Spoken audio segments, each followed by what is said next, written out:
தமிழக வெற்றி கழக தலைவர் தளபதி விஜய் அவர்களுக்கு ஒரு அன்பான வேண்டுகோள். இப்பொழுது பார்த்திங்கன்னா நடைபெற்ற தேர்தலில் நிறைய பேர்களுக்கு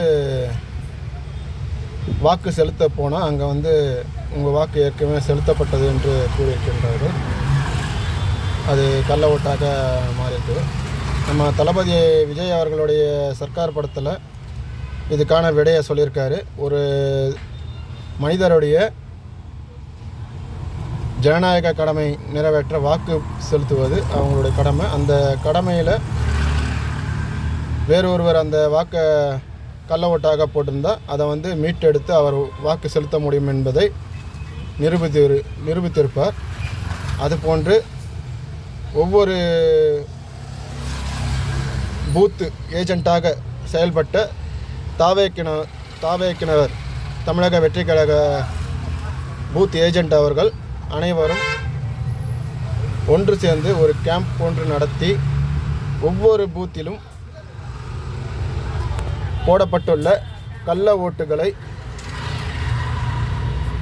கணக்கில் எடுத்து, அதாவது ஒவ்வொரு நபர்களையும் பார்த்திங்கன்னா இந்த மாதிரி வாக்கு ஓட்டு போட்டவங்களுக்கு இந்த மாதிரி மை வச்சுருப்பாங்க. வாக்கு அவங்க போடாமல் வாக்கு செலுத்தாத நபர்கள் இந்த மாதிரி மை இருக்காது அவங்க கையில்.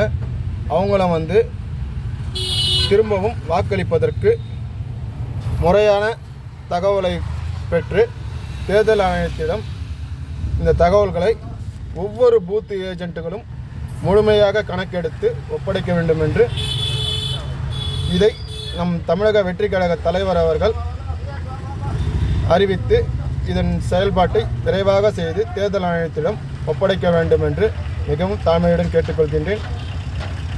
90% மக்கள் தமிழக வெற்றி கழக தலைவர் விஜய் அவர்கள் முதல்வராக வேண்டும் என்று எண்ணிக்கொண்டிருக்கின்றார்கள். ஆனால் இது போன்று கள்ள ஓட்டு போடப்பட்டதால்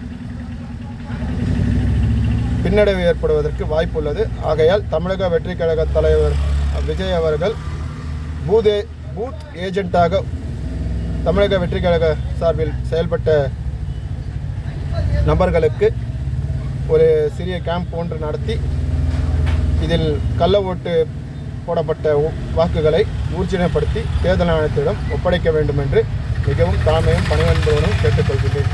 நன்றி, வணக்கம்.